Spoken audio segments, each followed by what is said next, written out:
All right, let's talk. Join authors Bill Watkins and Corey Piper as they talk about life, faith, and culture.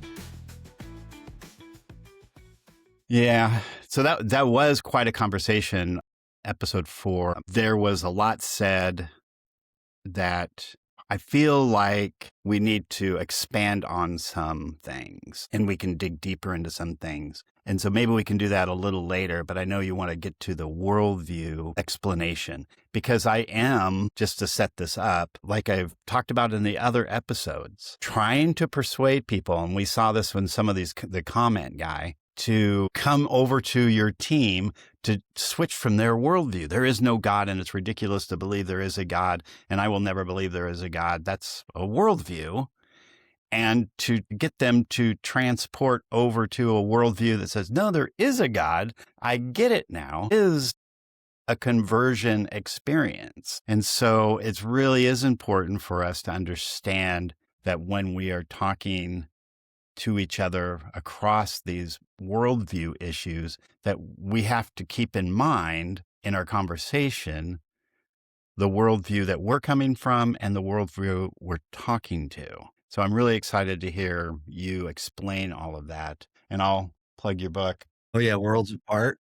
Yeah. Worlds Apart with Norman Geisler. Yeah, that was I wrote that book with Norm while I was in seminary. I was his teaching assistant. And I went to him one day and told him that he and I should write a book on worldviews, because the book that was out at the time that was real popular was by James Sire, A World Next Door, which I had liked and had learned, a lot from. But the more I learned about worldview, the more I realized that Sire's understanding of worldview was not as good as the paradigm that Norm taught and I had come to embrace, and just found it to be simpler, had more persuasive power.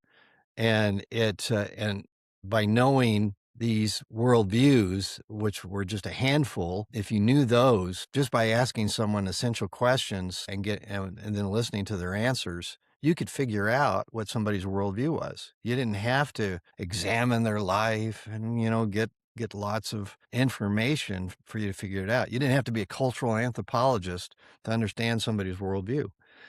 And so Norm at first said, we don't need to do that. Sire's book is out there. We can let that one, we can't compete against that. So I said, okay. Then that night I got a phone call from Norm, and Norm said, I've been thinking about what you said, and let's do it. Let's write a book on worldviews, and I'll write half and you'll write half. We'll review each other's chapters, and we'll come out with the book. And I said, sounds great to me.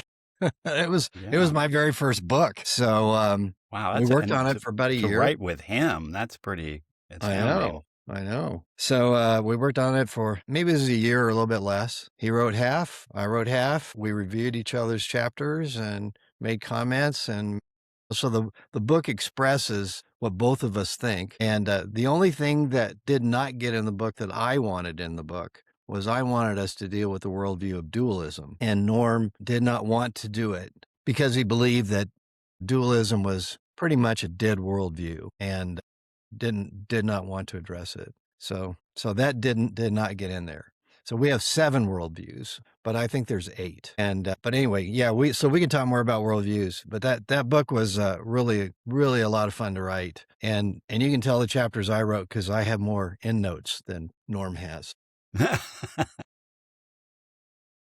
Now, why is that? You just weren't as confident, or you just different approach? No, it's well, I was a student at the time, and I was kind of in the academic mindset. So okay, I ended up with more endnotes. Yeah. So you want to talk about worldview? Yeah. Okay. I started to explain worldview in a previous episode. Let me go back to just explaining the concept, and then getting into a little bit more detail about what the different worldviews are and how we can identify them. First of all, the overall concept.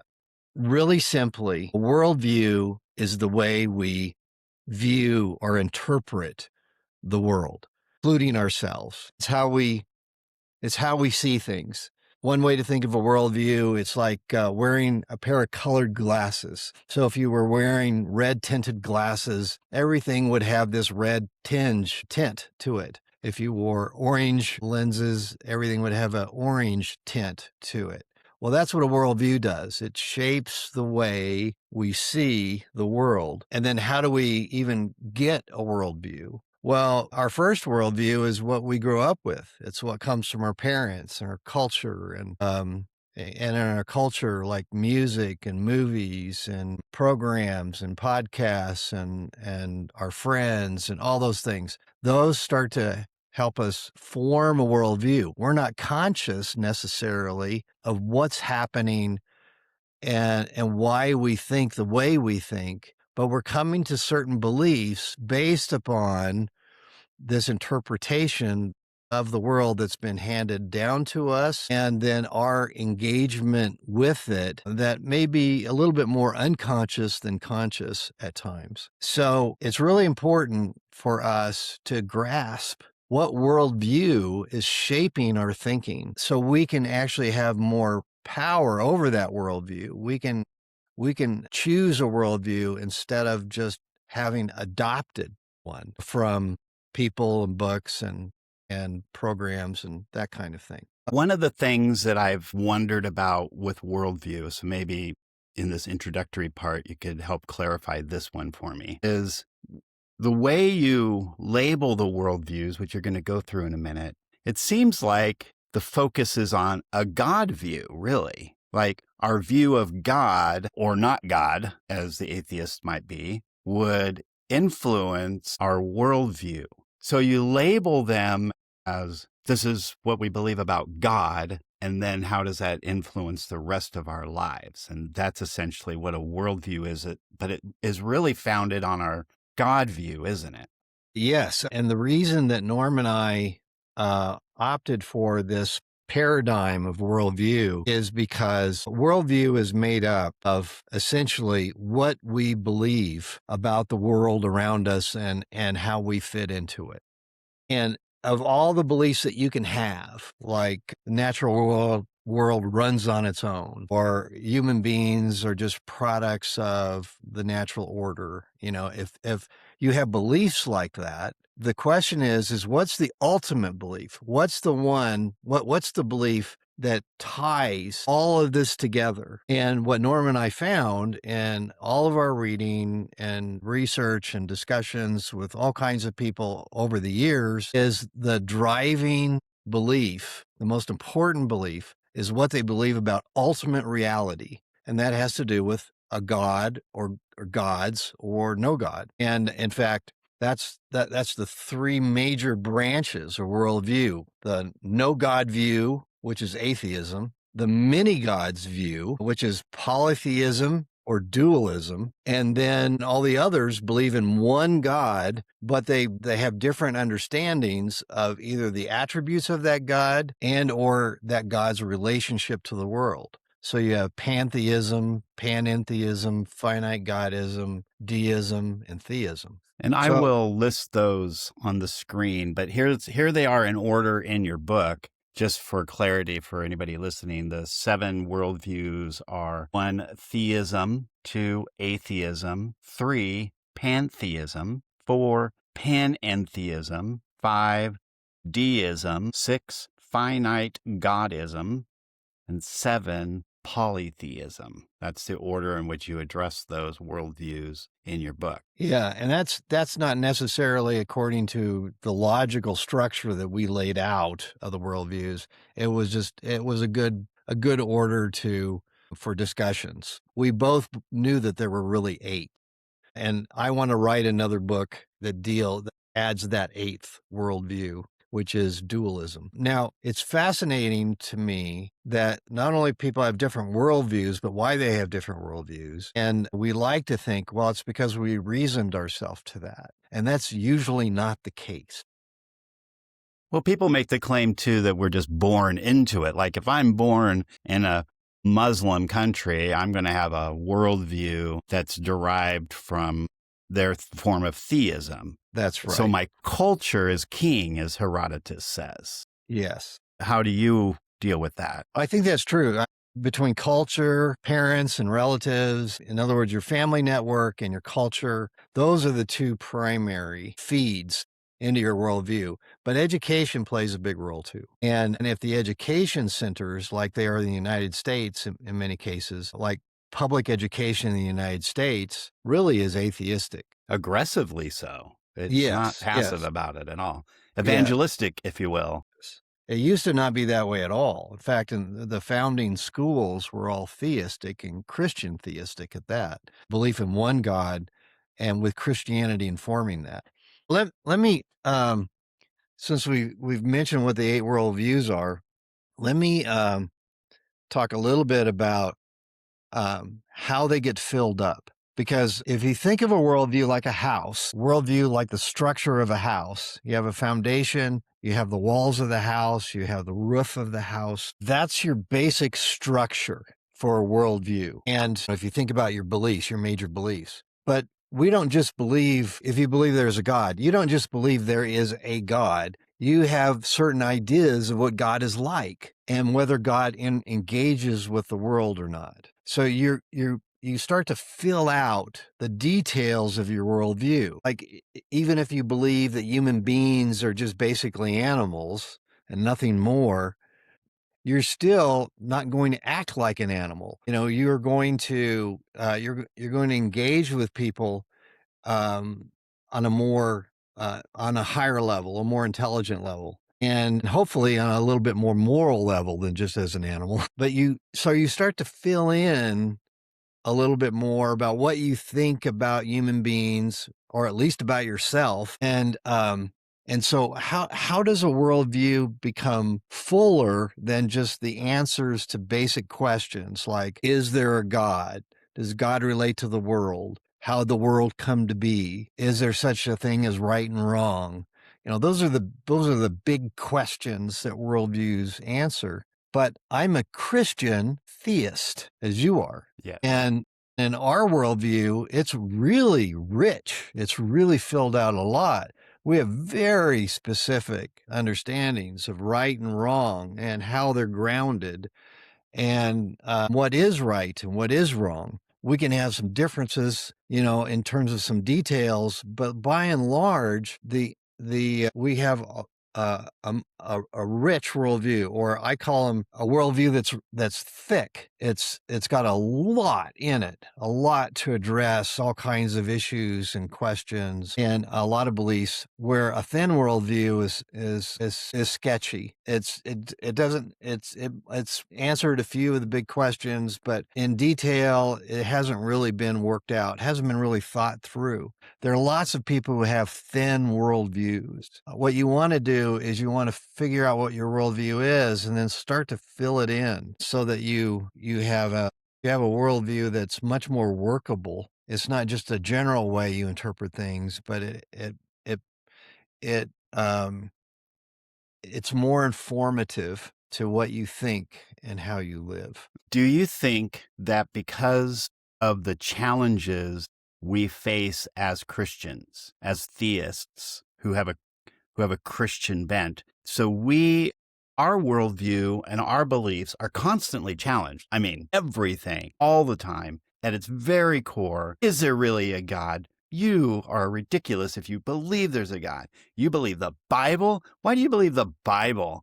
It was just made up by men, just like everything else. It's just everything we believe, every foundational idea is all the time for millennia, constantly challenged. And we're robust and colorful and have really filled in our worldview because of those challenges, because we're like, yeah, we need to defend that.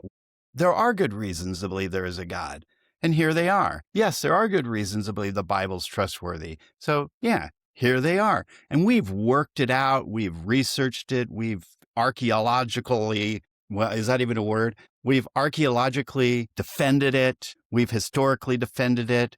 We go bend over backwards to try to help people understand, yeah, these are reasonable things to believe, that Jesus Christ rose again from the dead and there is a creator that designed everything. So that would be a thick worldview because of the challenges we faced. Yes. And a thin worldview would be one that no, nobody challenges it. Nobody really even is allowed to question it. You're supposed to just believe it. See, people accuse Christianity of that, like, oh, you just are mindless. You don't. It's just the opposite. It doesn't It even take is. 2 seconds to realize. Look at the books that have been written to defend and attack Christianity. Right.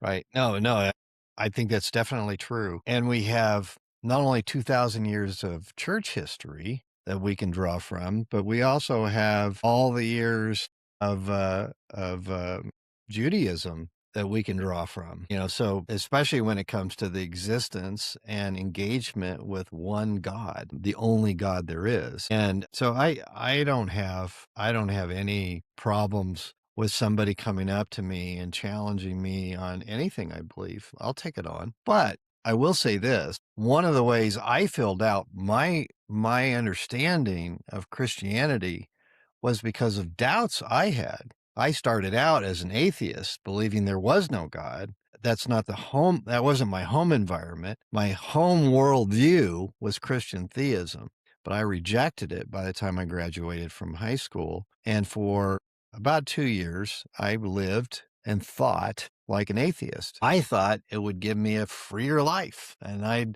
be able to do what I want. And I did. And it sucked. It was not a great life. I felt more lost. I felt more guilty and shame. And but then you end up trying to justify it more and more. And that's what I also find with other atheists. They keep trying to justify their decisions according to some standard, but they have no standard, because if they break it, what they do is excuse themselves from it and lower that standard that they were trying to keep.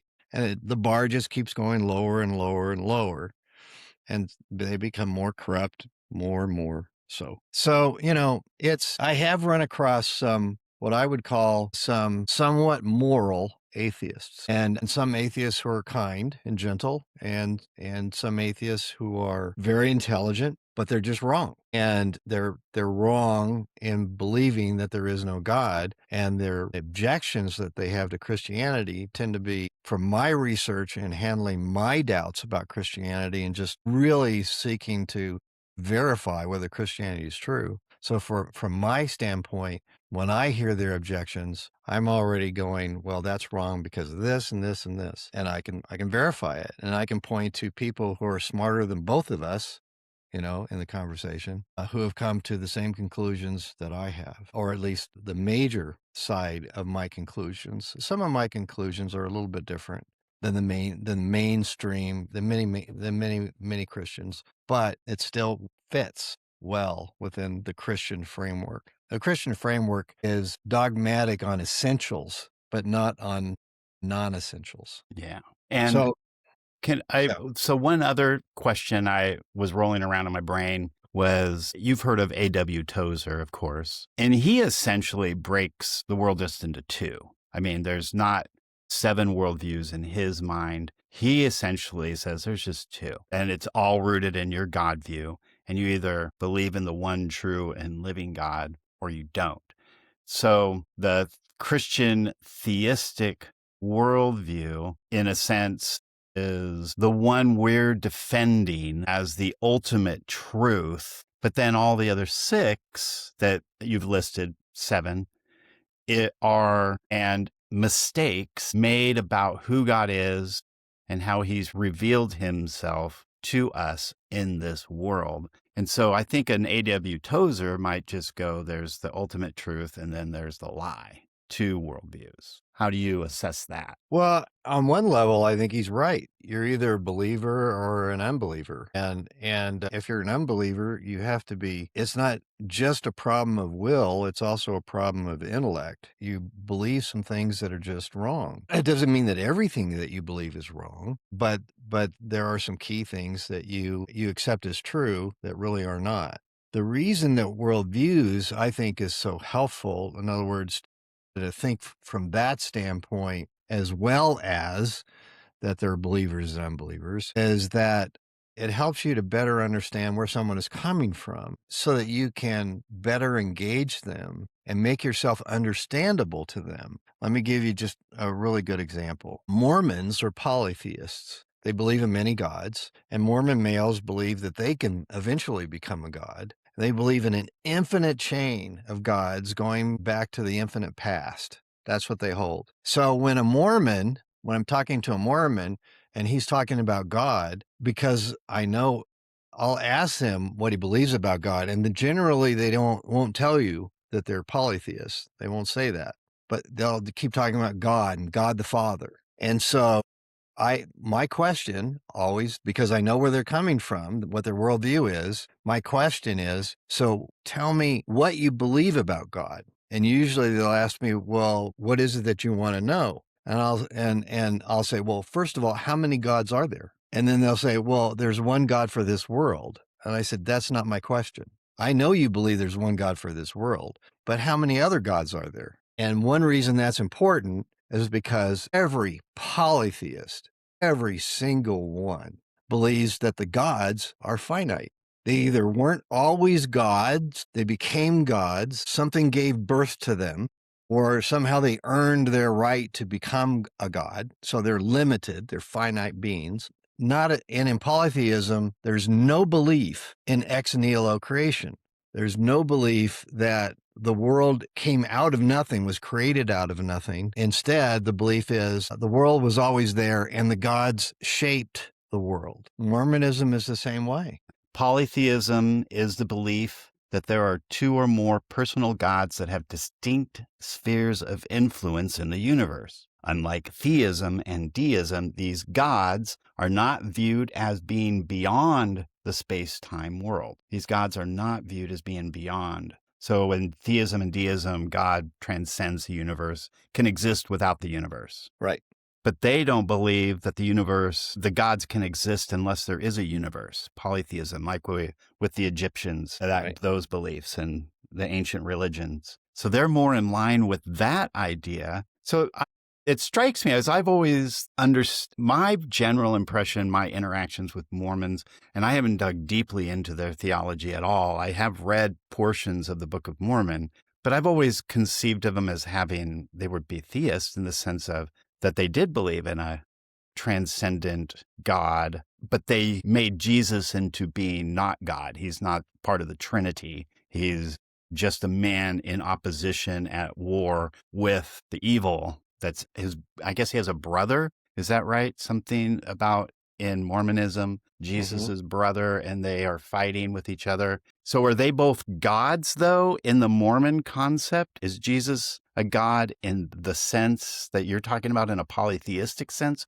He's finite, not infinite. Or how do they think of their gods? Explain that a little bit more. Well, in Mormonism, God the Father had physical sexual intercourse with Mary. Jesus was conceived. So did he pre-exist that conception? Well, actually, in Mormonism, all of us pre-exist. We all exist as spirit beings, and we're waiting to get bodies. So you and I finally got our bodies in Mormonism. And now the decision that's left for Mormon males, females don't get this. They don't have this opportunity. But Mormon males have the opportunity to become gods by their behavior, by what they do in their bodies. And if they progress toward godhood well in their earthly life, they can become gods in the afterlife. And then they get their own planet and they choose which females they want to rule with, and then they physically begin to propagate that world with their children. Yeah. Okay, I have heard that part. So polytheism, so this God the Father, is he a Trinity, or is he just what do you call it, monad? Is that what the right term is? Yeah. One person, and the current God the Father used to be a man too, or used to be a creature too, and became a god. Okay, that's what I was trying to wrap my head around. So the universe is eternal and infinite itself, and it produces humans that then become gods. Yes. Now interesting because when the Greek gods, there's the implication sometimes in some of the ancient writings, Plato infers this too, that the gods used to be humans. They just were extraordinary humans that achieved status and elevated the game of being human to another level. And now they're immortalized. They may not be actually living forever, but they are remembered and had significance and had huge influence and power. So therefore they're gods. And now we have taken those names, like there might have been a human Zeus that is now worshiped as Zeus, as a spiritual being. That's what the Mormons do. Yes. Okay. All right. I'm just trying to wrap my head around it, thinking Well, out loud. and this is one reason why worldview is so important, because you could be talking with a Mormon and using the word God, the word Jesus, even the word spirit, even salvation, and you could think that they mean the same thing by those terms as you mean, but in their worldview, they have different meanings for those terms. So when you think you're actually communicating ideas with each other, you're really not. They're communicating one thing to you and you're communicating something else to them, and never the twain shall meet until you clear up what in the world you're really talking about. Yes. I had that happen with my first wife who passed away. Her parents were a version of Hinduism. So maybe we can look at Hinduism a little bit more, because they have many gods, but they're not polytheists. They're pantheists, right? Or panentheists, Hinduism. So maybe you can clarify those differences. That's the one that always kind of blends together in my brain. Sure. But they did the same thing. They talk about Jesus. All the religions, all the worldviews have some explanation or definition of who Jesus is. So maybe it's even a Jesus view we should narrow it down to. What do you believe about Jesus indicates where your worldview is. But they were very much all the time, whenever I talk to them to this day, is when we hang up, is, hey, the Lord is good. And I know they're saying that because that's how I talk and that's how the Bible talks. But I know by having talked to them in depth, I have a lot of understanding of what it is they believe and how they believe and their worldview. I know they don't mean Lord in the same way that he is Lord. They think of him as one of many Christs, and they worship a Christ that's now living in India, and they go to their village or whatever it is and basically learn from him, their guru, for weeks at a time. And they'll go there and just hang out. And they think of him as Christ, not Jesus. But see, Jesus was just the guy at 2,000 years ago, Christ. Right. And now that Christ spirit is transferred through time and now is indwelling many different people that are Christ, many different gurus that are Christs, and therefore enlightened teachers. Right. So they don't mean the same thing as we do, the one and only begotten Son of the Father. Exactly. So by understanding the different worldviews, you can go into a conversation realizing that there are certain questions to ask to try and ascertain what somebody's worldview is. And then when you get the answer, it will also help you to better understand their terminology, what they really mean by it. So you're not interpreting it according to your worldview, but you're interpreting it according to their worldview. Yes. So a little bit of empathy, bringing that in, like jumping in and seeing what they're saying and why they're saying it, understanding that. And then you can maybe bridge or persuade or at least have a conversation where it's not just attack and attack. Exactly. I mean, you can engage people with understanding rather than, and truly engage, because you really understand where they're coming from. You're not making interpretive errors. You're getting it. You know, like I had a conversation when I was in college with a student. He was an avid relativist. He thought that all truth was culturally relative to persons. So it was kind of, some of the relatives you meet today would be similar to what this guy was like. And so we were talking before class began, and I was engaging him. And so I said, I asked him, I said, so do you believe that that the world has just always been or do you believe that it was created in some way? I'm trying to figure out if he's an atheist. And I said, no, I think it was created. And he said, in fact, I could have been that creator. So I said, really? So you think that the trees outside of the classroom and the basic stuff that we come across when we walk through the campus and so on, that you're really the creator of all those things? And he said, well, I could be. And then he said, you know what? I think I am. All right. So I said, oh, okay. Thank you. I'm a little confused because if you think you're God and you think you created all things, how come you just now came to that conclusion and you didn't always know it? How did he answer? Well, he started to, and then he tried, but he just stared at me like he was absorbing the question. He was trying to figure out how he would respond to that from a relativist standpoint, and then the teacher came in and we were never able to finish the conversation because after class he got up and he left really quickly.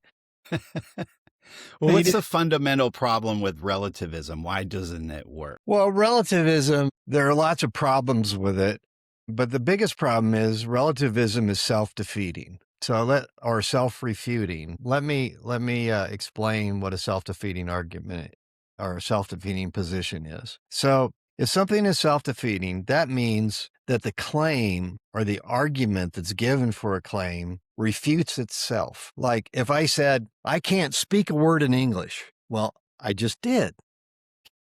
Yeah.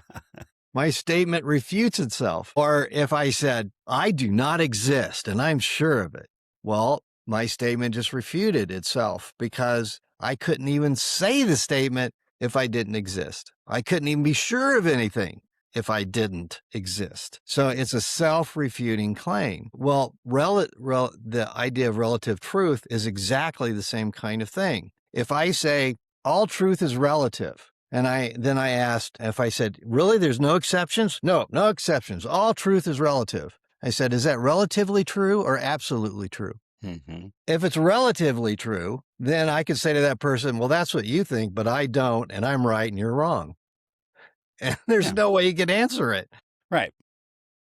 But if he said it's absolutely true, then it's a universal truth that there are no universal truths. That refutes itself. So, and the great thing about understanding this is once you can show that a view is self-defeating, you don't have to do anything else. The view is demolished. It's gone. It's history. There's nothing else you have to argue against it. It's finished. So that's another good reason for learning worldviews, because oftentimes someone who holds a non-Christian worldview will have at the foundation belief level a belief that is self-refuting. Okay. And if it's a belief that impacts all the others, then if you demolish that, the whole structure collapses. So it's attacking the foundation, which is why I think people attack the authority of God's word. If they can remove that and they can cause doubt in the authority of God's word,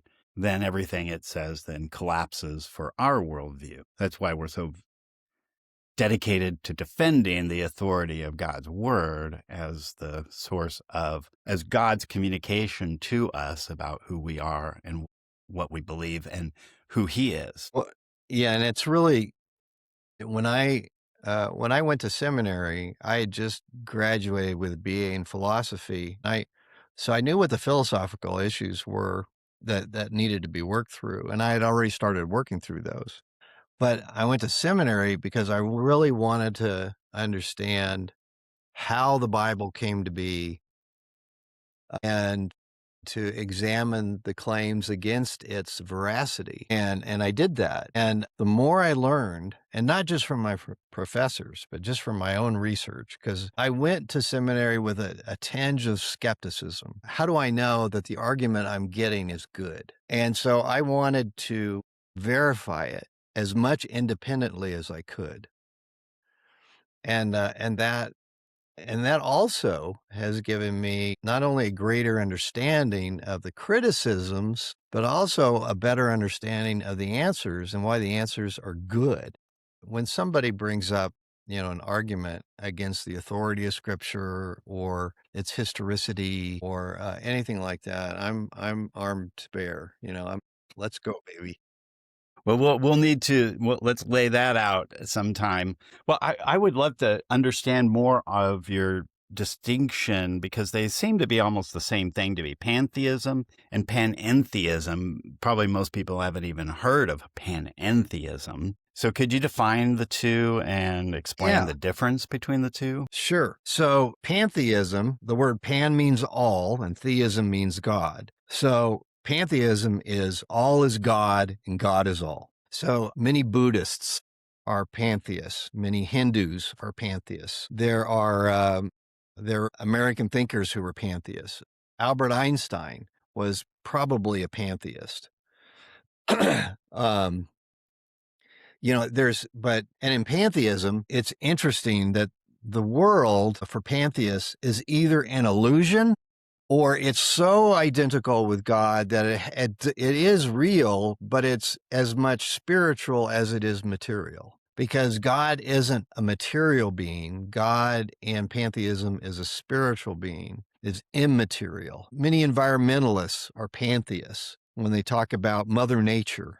Not everybody uses that phrase as a pantheist, but they talk about, kind of suckling at the breasts of Mother Nature. Well, they could be atheists, but more often than not, people like that who have kind of divinized the earth are really pantheists. Could the distinction between, so you're implying atheists are kind of, because the universe is it for them too, like a pantheist, but a pantheist then infuses intelligence into the universe, whereas an atheist naturalist it's just chance. There is no intelligence guiding the construction of the universe. It's just nature. There's not, just physical. There is no spiritual. Is that the difference? Well, atheists are they're materialists or physicalists. They believe that matter, time, and space are all there is. No intelligence. Right. There isn't any intelligence guiding the natural world in any way. But a pantheist, you might find a pantheist that believes that God has intelligence or is personal in some way. But most pantheists don't believe that. Most pantheists believe that God is impersonal and that the universe could be the result of God, of this impersonal thing, dreaming. Now that sounds strange to attach dreaming to an impersonal thing, but that's the other thing about pantheism is there's no logical coherence and they don't care. So in fact, you'll even read pantheists who will argue against reason. They give reasons against reason, which is self-defeating. Yes, the irrationalists. Have you heard of the belief that we're just a computer program, that there's some programmer that designed all this and that we're just a running 3D, 5, 6, 7D dimensional program playing out some will or design, and we're pre-programmed to do everything that we're doing. It's just playing out. Have you heard some guy was touted as the most intelligent person in the world? Of course, that's just to market the idea, but it's like, that's a rising idea kind of, and it sounds pantheistic to me the way you were describing it. Well, it could be, or it could be that they would see whatever the ultimate programmer is as divine, or maybe they see it as alien. Who knows? I'd have to ask more questions to figure that out. It would be a natural being, that just we're running an experimental program to see. But where is this natural being? They in Russia somewhere, China somewhere? Well, alien, probably, likely some alien being. Are they hovering above the earth in some kind of satellite, or what? Where is this being, and why did it take them so long to get us to create computers? Why did it take so many thousands of years. Was he Maybe still Elon learning tapped into it. programming or what was going on with him?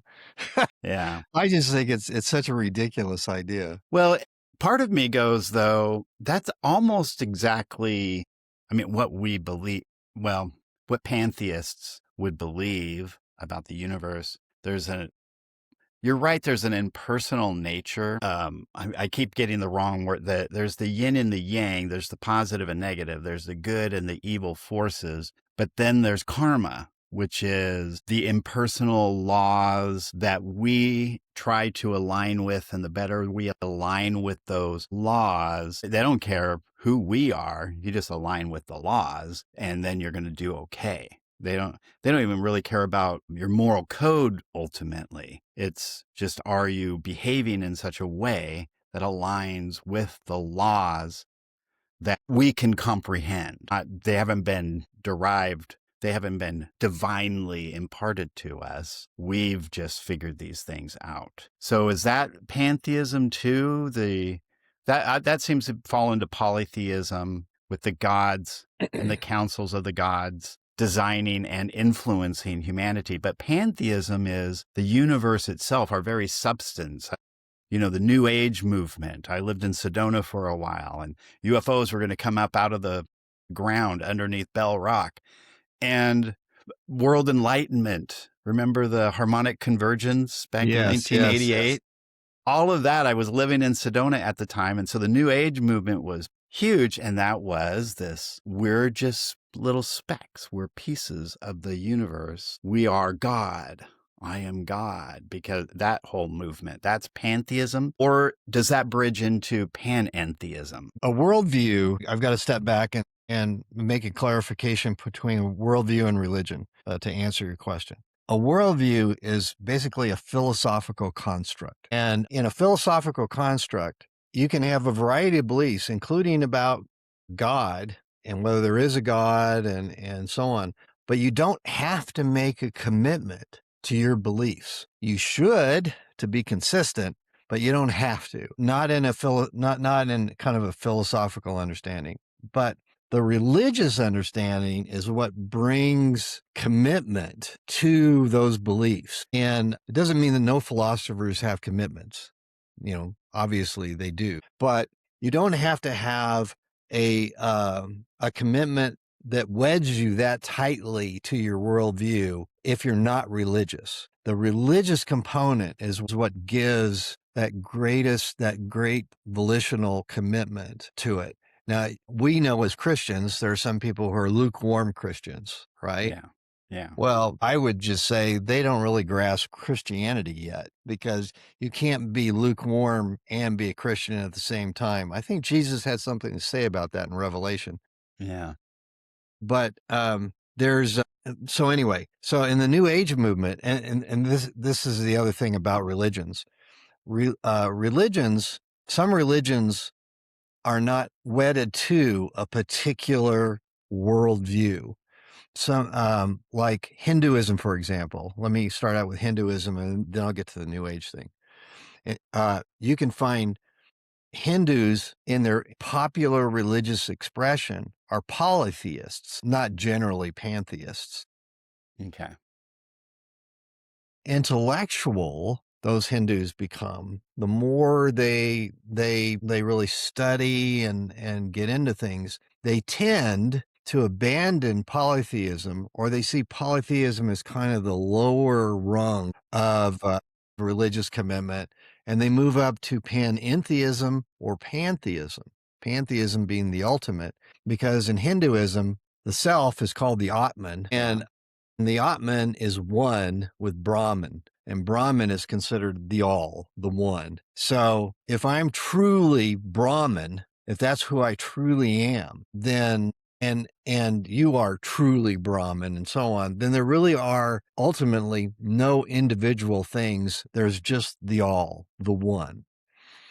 Right. So if that's what in And then Hinduism, you can actually move from polytheism to panentheism to pantheism. Now, panentheism, I didn't explain that. Panentheism is, pan means all, En stands for in, I-N, and then theism is God. So it's all in God. And in pantheism, God has two, they talk about poles, two poles to him. There's the infinite pole, which is beyond the universe, but not in an actual sense, only in a potential sense, which I'll explain in a minute. And then there's his actual pole, and his actual pole means that the world is his body. And as the world changes, God changes, and God is persuading the world to move in a direction that's better for him and for the world. So God is a persuasive force, not a causing force. He A doesn't modifying force. he doesn't effect change, but he tries to influence change. That's what he does. Now, An what's influencer. this other pole that's described as infinite? His other pole is what God can become, not what he is, but what he can become. So God is constantly changing, just like the world is, and he can change infinitely. It's unlimited. And so their understanding, so when they talk about the infinity of God, and I talk about the infinity of God, we have two completely different understandings of what we're talking about. When I say God is infinite, I mean that God is infinite in his being, and he is right now and has been eternally. God is absolutely unlimited in all that he is. He has no potential to realize. He's fully actual. He is the fullness of being. There's nothing God, and in fact, God doesn't grow into anything. He's eternally perfect. He's eternally all he ever is and will be. He won't become something else. Where in panentheism, God is constantly growing and changing, and we influence him and his development too, just like he influences us. I want to now answer your question about New Age. The New Age movement, as far as I've been able to figure out, is a conglomeration of different worldviews.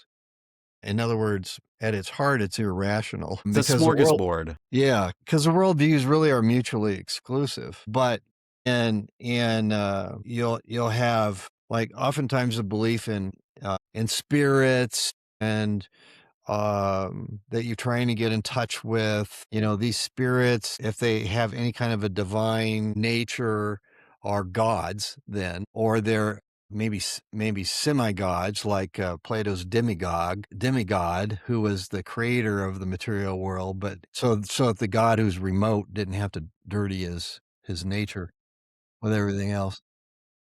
But so you have polytheism is often a worldview that you'll find in New Age thinking, but there's some New Agers who are really panentheistic. They're more focused on the becomingness of things and God being part of that becomingness. He's in that process too of becoming. Pantheism can also be represented in New Age thinking. So if New Age is when you talk to a New Ager, you have to ask some more specific questions in order to really understand which worldview they're coming from. And they could be really confused. They could be combining worldviews in a really weird way, in a contradictory way. And it's one way of helping them to see that their view is really incoherent. But you kind of have to, sometimes you have to help somebody parse out what their worldview really is. And that can also be a way of helping them not only to better understand their worldview, but also begin to see cracks in their worldview. And it takes cracks in someone's worldview for a real conversion to be able to take place.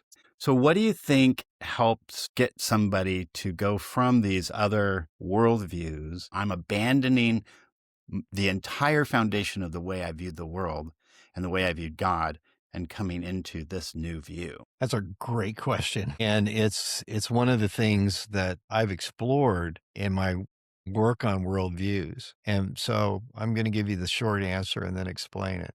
The short answer is there isn't just one way. Cracks occur in multiple ways. And sometimes it's one or more experiences that an individual has that leads them to see that their worldview isn't satisfying. It doesn't help them truly understand the world as they thought it was. And so they start looking for other options, or they even start moving from that worldview to another worldview that they've learned about, and they think that might provide the answers. So it could be experiences, it could be argumentation, it could be sometimes their worldview just makes them feel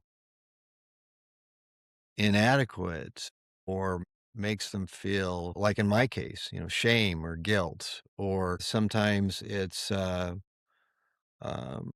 there's some other kind of feeling associated with it. And so you don't find your worldview as really handling life the way you need it to. And, and there, I think God works through all kinds of ways to help people see that what they've embraced is not fulfilling, that what they've embraced really is not going to help them deal with the world around them, because it's out of sync with what the world really is like.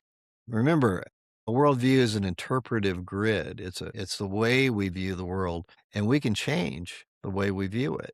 It's like in science, for example. There's some scientists who will look at the perplexity, and not the perplexity, but the complexity and intricacy of how cells engage with each other and connect, and they'll go, wow, isn't it incredible what natural selection did? But there are other scientists who look at that and they go, natural selection does not explain this. There's no way they can get complex machines like that from random mutations and chance. There's just no way. And so that becomes a crack in their materialistic perspective, and they start moving away from it. They start asking, so how do you explain this? Well, there's got to be design. There has to be something like that going on. I mean, this is even more sophisticated than computers that we use. So you know what? I know where computers come from, and they don't come from random mutations. So, and then they start thinking about, and they might harken back to what they were taught as kids, and about God, or they might harken to something else that could be someone who they work with who is a Christian, and start asking them questions, because they're experiencing a cracks in their worldview, and they recognize that some of those cracks are earthquakes. It's not just a little split here. This is breaking the rock. And so there's got to be something else. And so they'll explore.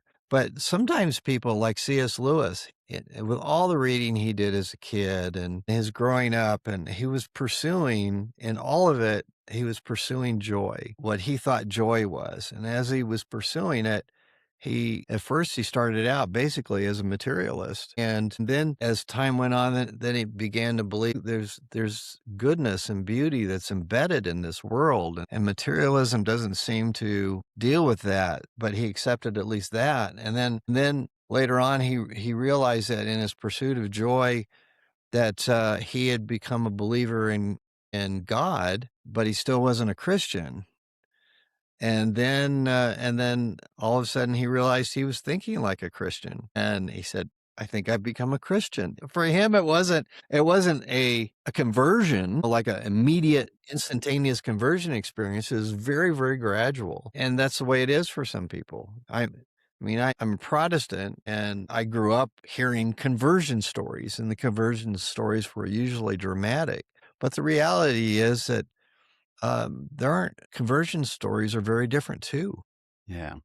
And it's the same thing with cracks in worldviews. They happen in a wide range of reasons and ways. So I think the thing to do for Christians when we want to help someone who's of a different worldview to come over to our worldview, I think the two best things we can do is, one, pray for them, because we want God's engagement with them. But the other thing that I want them to see is that I used to be in a different worldview too. And I came over to the other side. I came over to the Christian side for a variety of reasons, but it doesn't have to be their reasons. They can come over for different reasons. It doesn't matter how you get there. It's just that you get there. Yeah, and I'm a firm believer. I was trying to find the verse right there, but it's in the Gospel of John. I can't remember exactly where. But the work of the Holy Spirit is the conviction of sin and righteousness.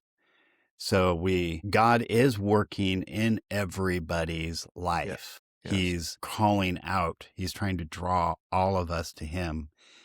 And that's the first level, is to see that there's sin and there's righteousness. What I find fascinating about the other worldviews, particularly in atheists, that they can become very bitter about God and become very angry about all the evil that they see in this world and how horrible humans are. They don't believe in a God because they look at all the evil in this world as, how could a good God have created this world to be the way it is? So therefore, there could be no good God. And so we're just here mashing it up and we've got to fix it. Why do we wait for somebody else to fix it?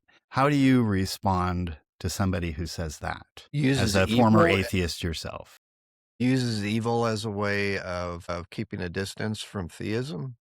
Well, I can answer that from the inside, because that's what I did. As an atheist, I could not make sense out of God being all good and all powerful and there being so much evil in the world. It didn't make sense to me. But what I never asked is, what role am I playing in that evil? See, now, when an atheist hears that, atheists think, well, I'm basically a good person. Well, let's focus on that word basically, and then we'll focus on that word good, and we'll see really how basically good you really are. Have you ever lied? Have you ever been dishonest? Have you ever cheated? Have you ever abandoned someone in their time of need? Have you ever, you start, I don't need them to respond. All I have to do is ask these questions, and it begins to dawn on them. Well, I'm not as good as I thought I was.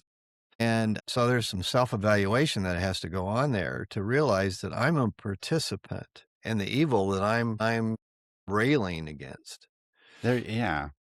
And then, so after that, my tendency is to go, look, if you're asking, if your issue is with the problem of evil and your issue is with my understanding of God and evil, then I'm going to answer you from my religious commitment in my worldview, which is theism. I'm going to answer it from the fullness of my worldview. I'm not going to answer it just on a philosophical level. I can, but I can answer it better from the fullness of my worldview. And so I'll start giving them the answer. The answer is that God did not create the world to have evil in it. It was created good. In fact, Genesis says it was created very good, and says that multiple times. And good in that context means ontologically good and morally good. Ontological goodness means that the things themselves are good.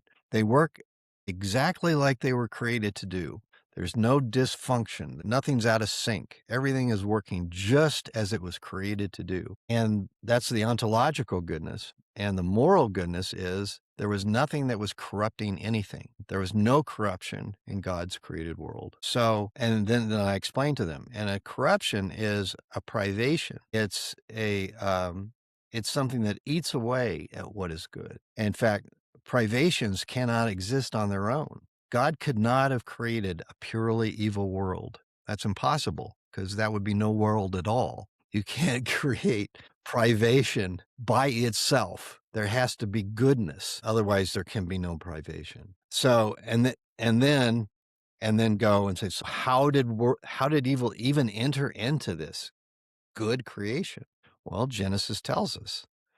It entered into this creation through creatures, not through the creator, but through creatures who were given the ability to either follow God or disobey God, not follow. So we were created with free will, and it's free will. It was the misuse of freedom that led us into a world that now experiences corruption. And by the way, now look around. Why is there so much evil in the world? You can trace it all back to the misuse of freedom, not just in its origin, but in its continuation. It's all the misuse of freedom. Freedom is not the freedom to do anything you want. Freedom is the liberty to do what is good. And how many people are doing that? But that requires that we have some kind of idea what good is. And not just good for you. Exactly. That's not what it means. I'm going to do what's right for me and my culture and my tribe and forget about everybody else. Yeah. That's not the definition of good either, or freedom. And when people talk about, somebody asks, what's your tribe? I tell them, I'm not a member of an ancient people group. Yeah.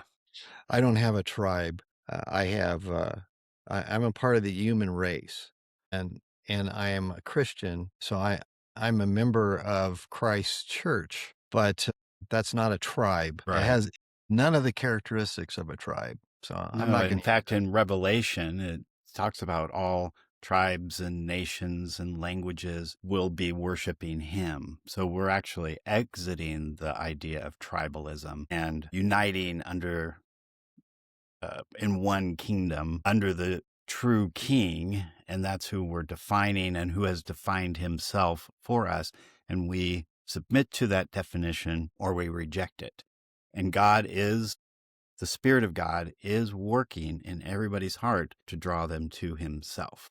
That's right. Yeah.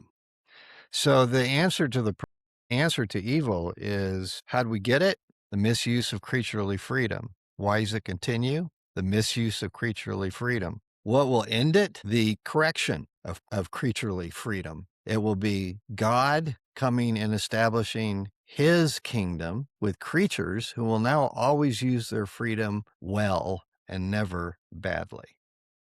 Yeah. And in essence, that is the Christian answer. Yeah. I think it's really no more complicated than that. I think the way I kind of look at, people always are predicting when the end is going to be and what are going to be the signs of the ends of the times. And I don't mean to get into all the theories, but I boil it down to what you just said. I think he's given us a lot of freedom. He's allowing us to be responsible, to choose to live responsibly, to walk according to the law of his son. All of the law boiled down to 2 commands. He's given us everything we need to know what we need to do to behave properly. And this infection of disowning that just keeps spreading and spreading and spreading. There seems to be moments of revival. I don't mean to diminish it. I don't mean I mean, there are moments of revival where people go, that's right. God has spoken to us, and he's spoken through his son, Jesus Christ. And I am realigning my life back to him. And there's mercy, there's justice, and there's a return to help your neighbor. There's a return to peace when that happens. When one of ours gets assassinated or martyred, we gather together and pray and raise our hands and worship God. We don't go out onto the streets and start rioting and burning things down. There's a whole different substance, essence, being, an ontological transformation happens within our very being itself that changes. And I truly hold no hatred toward anybody who is not Christian. I really, truly do not. And I think that's the Spirit of God, who is constantly calling out, constantly reaching, constantly trying to draw us to himself. We're talking about the existence of evil. And I think it's when an atheist comes out very angrily and gets very frustrated that we believe that there's a God, I think about the idea that, okay, what does he want me to believe? He wants me to believe that this is it. I'm just going to live my biological existence, die and disappear into nature again and be recycled, whatever it is, and never come back. Have no awareness. There is no spirit that goes on eternal. And, if that were really the reality of life, I do see why young people especially, that's all they're hearing. They truly start despairing because there's really no purpose then. There's no end, there's just gone. There's nothing beyond. And I do understand the philosophical stance. Well, Christians and all religions are just presenting this idea of immortality to keep us happy while we're here. Okay. So, but they're right. This is it. We just die and we're gone. So if that's the case, if that's their argument, why do they get mad at us? Right. See, to me, the anger and the frustration and the acrimony, the bitterness cast upon God is more indicative that there is a God who is truly good, and they're railing against that. They're trying to avoid that. Because if it was really truly just a man-made, manufactured idea, and they understood that because they're true atheists and they know there really isn't anything, and they're not going to be fooled by those psychological tricks those religions are casting on people, those spells of immortality that make people think that's true, well, then why do I care? I shouldn't care. If I'm truly enlightened and this is it, I shouldn't care what anybody, any other religion thinks at all, right? Right. Yeah. Shouldn't care at all. But that's really asking people to be logical. Yeah, it's an emotional, that's what I mean too, is they get so angry. Doesn't that mean there is something to what we're saying? Yeah. And from my worldview, I can account for their anger. From my worldview, I would say, well, all sin is irrational. It's all irrational, because if there truly is a God who is the standard of goodness, and he's called on his people to follow him in that standard of goodness, and when they fail, to repent and be forgiven and to continue on, and he's working within them to transform them. If all of that is true, then the atheist who denies all that is irrational, because there's good evidence to believe that God exists. There's good evidence to believe that he created the world. There's good evidence that the Bible is reliable and all that. That person is just sitting in the seat of irrationality, railing at everybody else for being reasonable. And so if you are behaving irrationally, what else are you going to do? You're either going to become silent, or you're going to be ticked off. You're going to be ticked off that other people haven't come over to your side of irrationality. They think they're the ones who are the ultimate reasoners. They think they're the ones who have figured this all out. And all of humanity for thousands of years has been just stupid and ignorant and foolish. And we are now, as atheists, we are now the enlightened ones. We're the ones who really know the truth. And they should come to our side. And if they don't, well, they're just stupid. They're just ignorant. They're just, what adjective you want to give to it. But the reality is actually flipped. It's that, no, the mass of humanity had it right and you've got it wrong. Now, did some of that mass of humanity misconceive what the deity really is like? Yes, but I can even show you, I can give you really good evidence that the original religious belief of humanity was monotheism, not atheism, not any other worldview, but was monotheistic. And I can point you to the thinkers who prove this. And so if that's so, then atheism is actually the ultimate denial, the ultimate corruption of the truth. And I don't want to be there. I've pursued truth all my life. I want to know what's true. I don't care where it leads. I want to know what's true. And now I have so much evidence that Christianity is true that there are only two ways that you could falsify it for me. Only two. Okay. One, you'd have to prove to me that there is no God. You'd have to prove it. And I've never come across a good argument for the non-existence of God. But that's one way you could do it. The other way is to prove to me that Jesus did not rise from the dead. Got to prove it. And if you can't do that, then now, if you prove that Jesus didn't rise from the dead, that wouldn't lead me to deny God. That would lead me to deny that Jesus was who he claimed to be. So I wouldn't be a Christian, but I could be a good Jew. Right.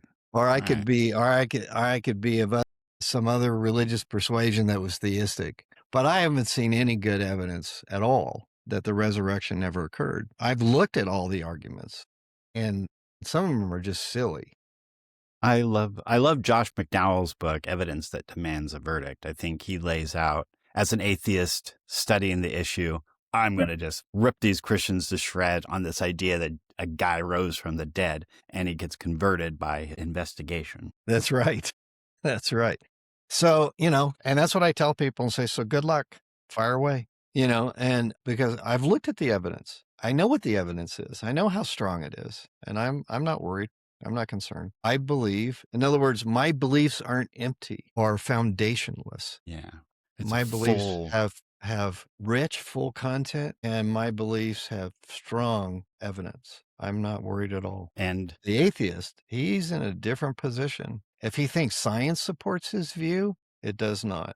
If he thinks reason supports his view, it does not. If he thinks psychology supports his view, it does not. I mean, you point to any field you want to, and I can show you that it does not support atheism. so the key to the worldview discussion is it isn't just for me to understand somebody else and therefore we can have a conversation, or when we're just we're clearly talking past each other, it might be because of different worldviews. But to turn that back, I need to really look into my own soul and say, well, what is my worldview? Do I really believe that there is a all-powerful, complete, had everything God who then created the universe and infused that universe with all of his knowledge and skills and abilities and understanding? He wasn't a weak God that did that. He was everything, complete and perfect,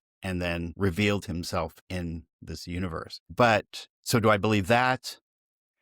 And so not just what my religion is, but what is my foundational view of God? And we need to analyze that ourselves. Or do I believe that the universe is God?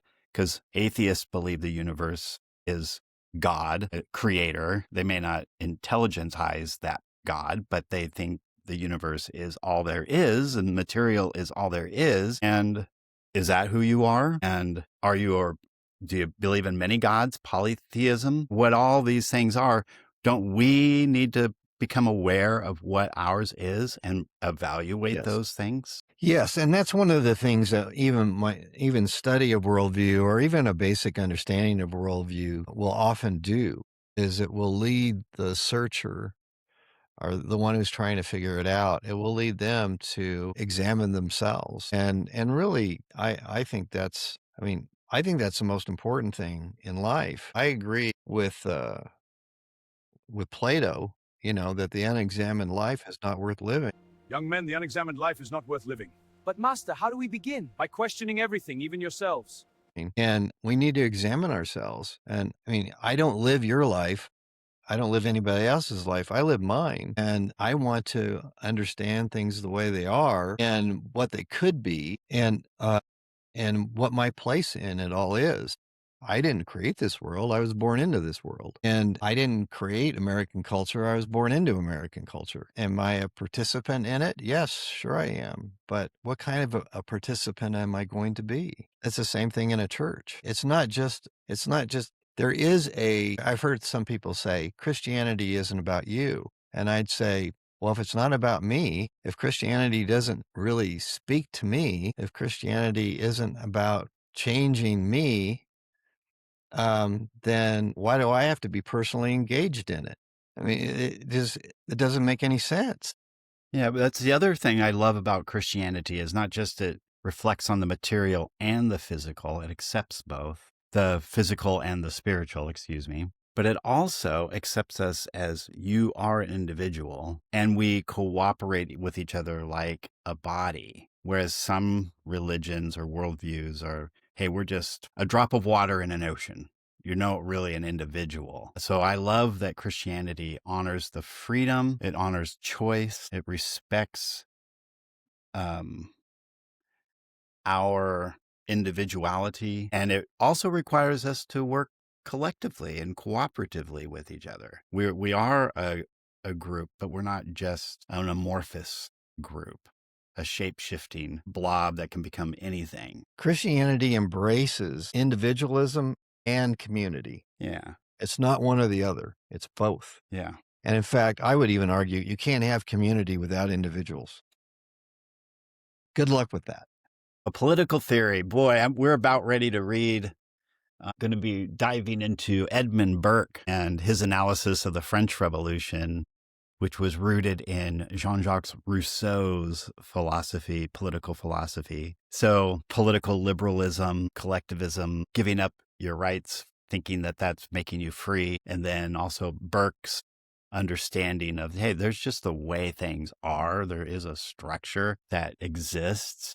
And when we break that structure, that's when things mess up. And I think that is a lot of what's going on in our current political realm, is a recalibration back to true justice and right and wrong, and not just letting criminals behave like criminals, and that somehow that'll magically lead to a just and righteous society where everybody can just rip each other off and take honest people's stuff. Why is that justice? That's not justice. That's evil. That's the opposite of justice. And so bringing back justice is painful. It's like when your kid is just out of control, and maybe you as a parent have been a little bit lazy, and now you're going to, oh man, it's gotten out of control. I got to bring back a sense of order to my child's life. Tough. It's tough. Well, from what I've seen, every form of political collectivism, every form, I haven't seen any exceptions yet, but every form ends up having to be instantiated by force. It has to be done by force. You have to squash the individual. You have to squash individual human rights, and for the sake of the whole. It's always for the sake of the whole, which interpreted means the sake of the elites who are compelling the whole to do certain things. And this is why communism, socialism, totalitarianism led to the bloodiest century in human history, the 20th century. And all of those are atheistic. Okay, that was my question. How do you categorize them? What worldview? They're all atheistic. Okay. Marxism is atheistic, which is communism. And socialism is just a precursor to full-blooded communism. You know, socialism is atheistic too. There are some Christians who think that Christianity is socialist, and which we could talk about, but I think they're wrong. And of course, all forms of totalitarianism tend to be atheistic. And the reason is because the reason socialism, communism, and totalitarianism, and even fascism is interesting. Fascism doesn't have to be atheistic, but it often is. But the other three have to be atheistic because the state is the ultimate authority, not God, not any kind of authority above. And that's the reason why in those other forms, they have to suppress religion. They have to suppress it. Especially any religion that holds to a belief in a God who's superior to the state has to be squashed. Yeah. That was Rousseau's belief too. That isn't just totalitarianism. He's more in line with the socialist in the sense of, hey, democracy, we decide what is right and wrong. That's right. You absorb your will into what the general will is, and then that is what is right and wrong. That's now your God. You can have your individual God if you want, but he doesn't reign over what we as society decide. You can believe whatever you want, but you got to submit that to the will of the people. And that's where we Christians say, well, yeah, no, and kill me if you want, because really it's gain for me to even die. Yeah. So, go for it, baby. Yeah. You know, it's no skin off my back. I think you're the one that's going to have to account for that injustice someday. Not me. Right. And the myth, of course, among socialists, communists, and totalitarianists is that if you squash religion, then you have total control over the people. The problem is, and China has experienced this, Russia has experienced this, every such regime experiences it, that when you persecute the church grows. So go for it. Yeah. You know, I mean, as an individual, I can say, as an individual, I'm going to benefit. I'm going to benefit no matter what you do. So yeah, you can kill me, I'll benefit. I'll be with God earlier. And there might be other people that will benefit. Yeah, you can try and squash my ideas, but ideas don't die like that. Why do you think that is? Why does the church? I mean, I could say, well, it's the supernatural. It's God working. Okay, I understand that. Okay, not arguing with that, but I like to understand what's the psychology of that. Why is it effective? Of why the church grows? Yeah. Why do we blossom? Well, one reason is because unbelievers see the courage of believers, that they're willing to die for the sake of what they believe. And that's very, very difficult to account for on a non-Christian worldview. Very difficult to figure out. I mean, you can try and explain, well, it's foolish or something, but you watch it happen. And there's, for most people, unless they're really demented, but for most people, there's something that wells up in them that says, that's honorable, or that's the way I would want to be if I was persecuted, or, they see it as an example. There are stories that came out of the Roman Empire during some of the persecutions, where there's one story where Roman soldiers gathered the Christians up in a particular town, forced them out onto a frozen lake, and forced them to strip and stay out on the frozen lake, and they were going to keep them there until they all died. And so the lake was surrounded by these Roman soldiers. Well, the Christians obeyed. They went out, they stripped, and they started singing hymns. Hmm. And they started praising God. And some of the soldiers were so moved by the courage of those Christians that they threw down their weapons, went out and stripped and stood with the Christians out there. They joined them. No kidding. Wow. Yeah. So, yeah, because they're soldiers, right? They know Right. what courage looks like. And that was courage to them. And that was conviction. And they saw that as more powerful than even what they had experienced in the Roman Empire. And so they went out and they joined those Christians. So, so courage is one of the things I think that draws people. But I think there's also this, when you see somebody, their life and their livelihood being threatened just because of what they believe, or just because they practice what they believe, and they're not hurting anybody, they're actually helping people. It brings this moral confusion. How can, even if I disagree with them, they're not hurting. That just doesn't seem just. That doesn't seem right. That doesn't seem good. And so there's this conflict that goes on in the unbeliever's mind about what's happening. I mean, even when Charlie Kirk was assassinated, there were some people who were so demented that they celebrated Charlie Kirk's death. But there were other people who were not Christians who just said, he was just talking. He was just exercising his freedom of speech. That's all he was doing. And he got killed for that?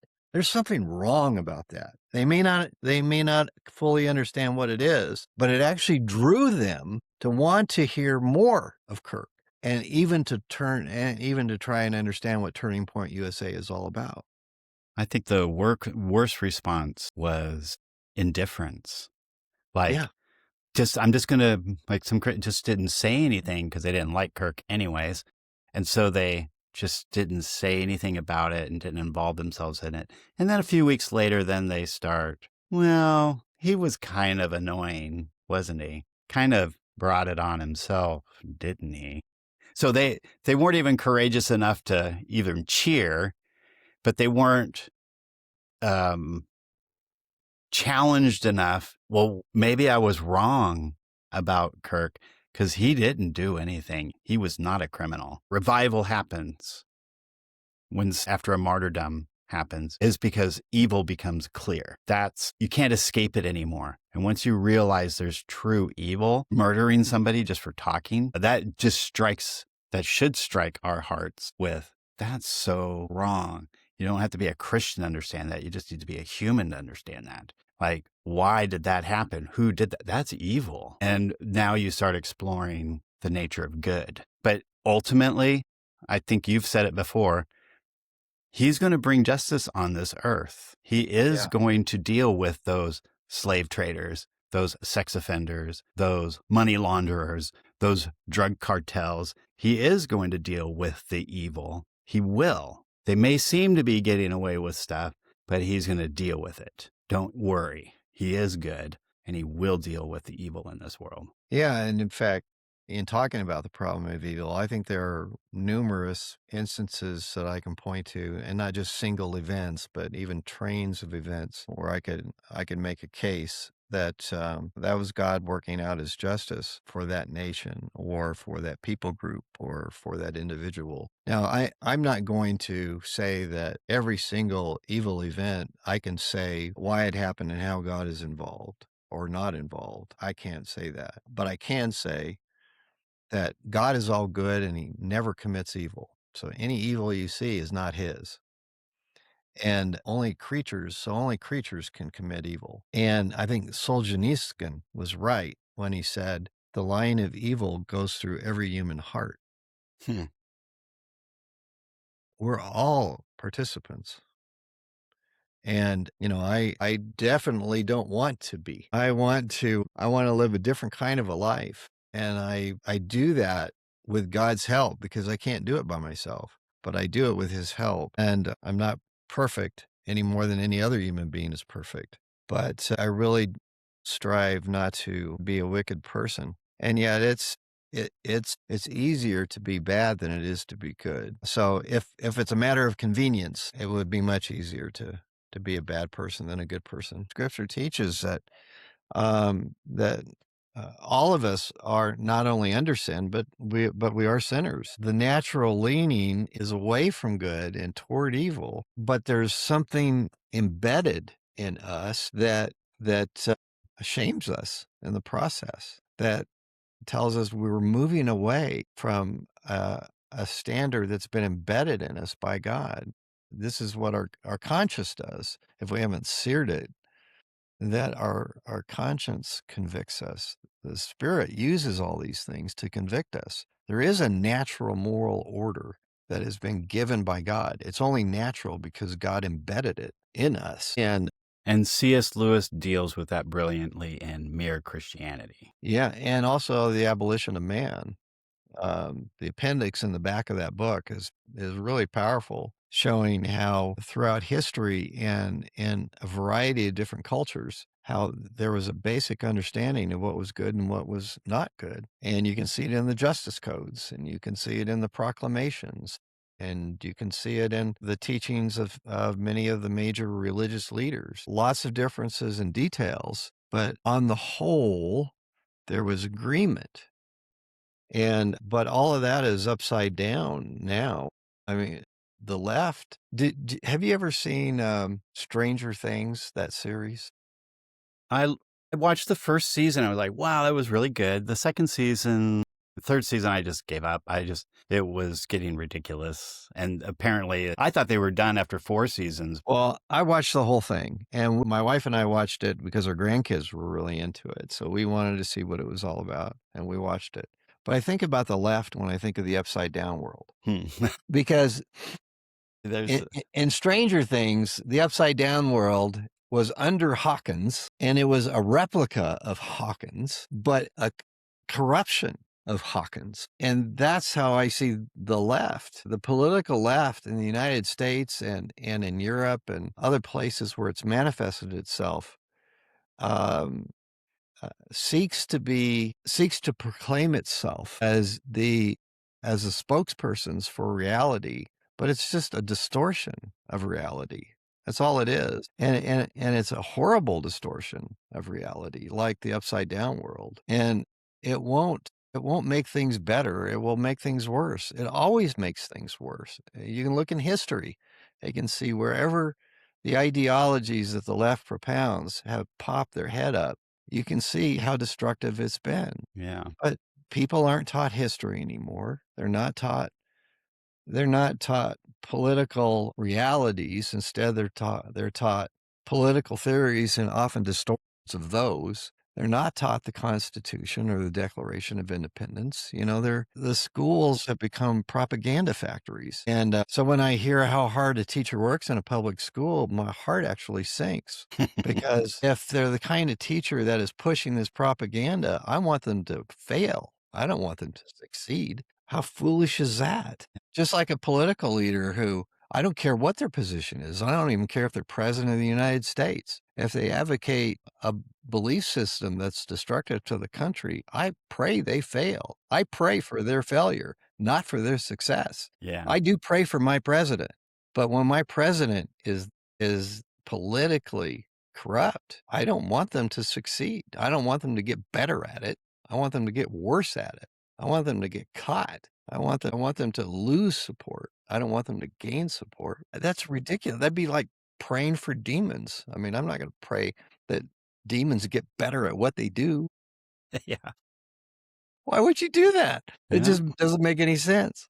Wasn't that the context of Jesus saying a house divided is going to fall? You can't war within yourself, and you can't cheer on your enemy, I guess, is the reverse of that. Right. No. I mean, find any example in the Old Testament where the Jews were praising their conquerors and wanting them to conquer them even more and tax them more and take away more of their stuff and good luck trying to find those passages.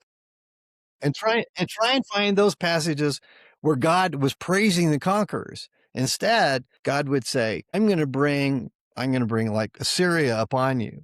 Yeah. And Syria was wicked, but I'm going to bring Assyria upon you to punish you for, centuries, not just decades. No, or he'd been centuries patient. He had of been patient. disobedience and killing the prophets I sent you and ignoring the prophets I sent you and so on. But I'm going to also punish Assyria for doing it. Yeah. Yeah. I'm reading the Septuagint version of Lamentations. It's pretty much the same, but it is. I can't imagine a church with a pastor that's very much like, hey, God loves you, ever preaching something like Lamentations, because God just breaks that model, breaks that opinion. And so even though somebody like that might have a theistic worldview, how can you, when you make an idol of Jesus, when you say he's just love, my dad did this, and then you don't want to ever talk about anything controversial because, well, God doesn't do, God does. And then they kind of go, well, that's the Old Testament God. And now we have the New Testament God. No, same God. So it's a weird world we live in that rejects justice and yet claims to be all about just love, because you can't have love without justice. And the love that's touted is empty. And Walter Martin used to call it sloppy agape. Well, it's memorable. It's mushy and squishy, and you can get it to conform to anything that you want. Well, that's not divine love at all. Divine love is the essence of divine love is doing what is good for another. Now, what is good for another, that other person might not think it's good, might not like it, might not want it even, might even push against it. But when you do what's good for another person, you don't help them steal. You don't help them cheat. You don't help them lie. You don't help them engage in adultery. You live in a help fantasy them, world. That's right. You help them do what is morally good and what is relationally good and what is economically good and whatever. And that requires then that you have an understanding of those goods. You have an understanding on what they really are. And if you don't, then it's better for you to ask God to do it than you to do it. Stay out of it until you figure it out. And then you can be a help, but otherwise you're not. That's one way you can love. But the thing is when I hear about Jesus, I heard Walter Martin do this one time, and I love this. He was on a program where Walter Martin was critiquing this really bad theology. And the host said, well, can't you do it in a loving way? Can't you do it lovingly? And so he said, you want to hear love? And they said, yes, I want to hear love. And he said, then he started quoting. This is Jesus. The scribes and the Pharisees have seated themselves in the chair of Moses. Therefore, all that they tell you, do and observe, but do not according to their deeds, for they say things and do not do them. They tie up heavy burdens. They lay men on men's shoulders, but they themselves are unwilling to move them with so much as a finger. But they do all their needs to be noticed by men. And so he goes on, and then he started quoting this part. But woe to you, scribes and Pharisees, because you shut off the kingdom of heaven from people, for you do not enter in yourselves, nor do you allow those who are entering to go in. Woe to you, scribes and Pharisees, and over and over and over again. And then he got to the part where Jesus said, woe to you, scribes and Pharisees, hypocrites, for you clean the outside of the cup and of the dish, but inside they are full of robbery and self-indulgence. You blind Pharisees! First clean the inside of the cup and of the dish, so that the outside of it may become clean also. Woe to you, scribes and Pharisees! And finally the host said, stop. We get it. We understand.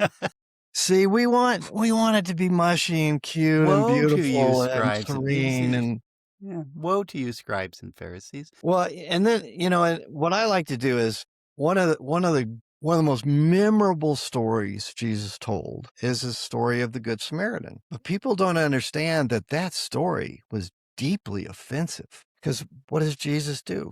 He's talking to Jewish leaders, Orthodox Jewish leaders. And he says, there's this man, he was robbed and he's beaten up and he's left on the roadside and to die. And a priest comes by and the priest passes by because he doesn't want to soil himself with the possibility of a corpse. So he goes on by.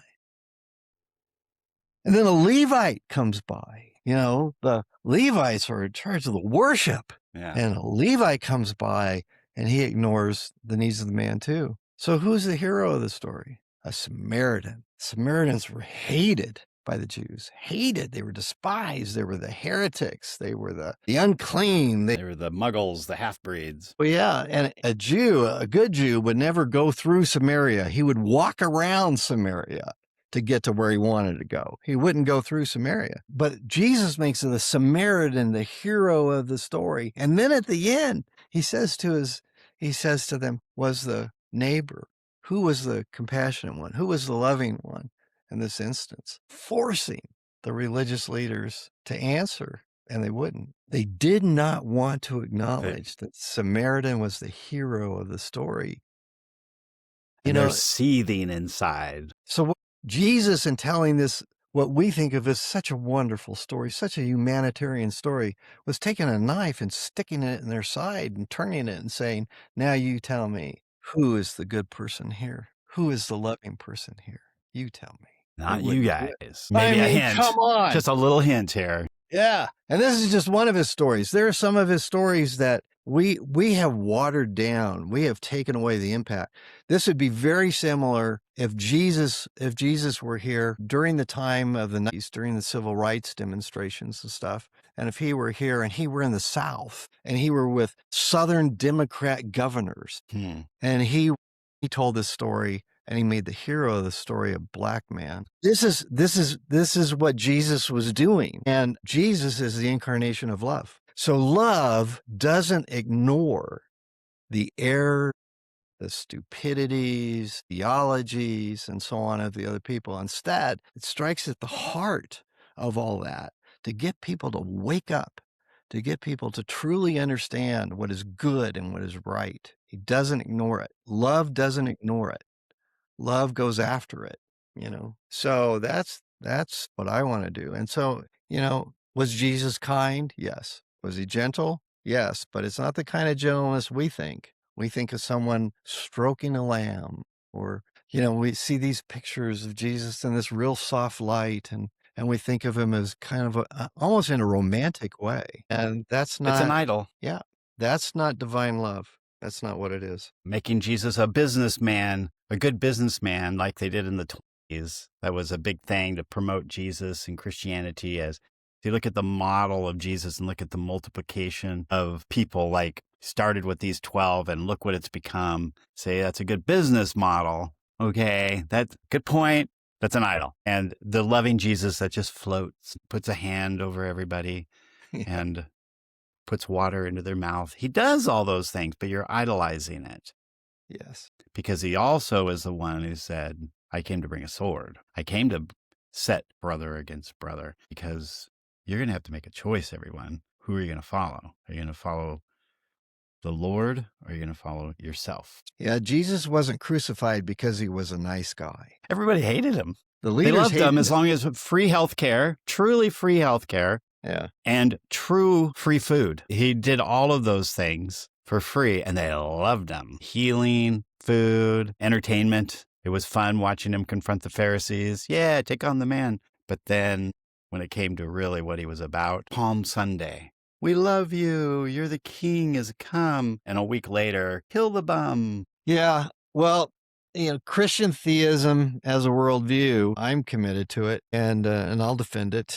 And I seek to live it all with God's help. And I know I'm not the measure of truth. God is the measure of truth. not me. But I know a lot more of the truth than I did 20, 30, 40 years ago. I know it well enough, and I know it deeply enough to know that anybody who wants to challenge it, challenge it. Bring a good case. But if all you want to do is spout off because you're angry or ticked off, and Filled with hate.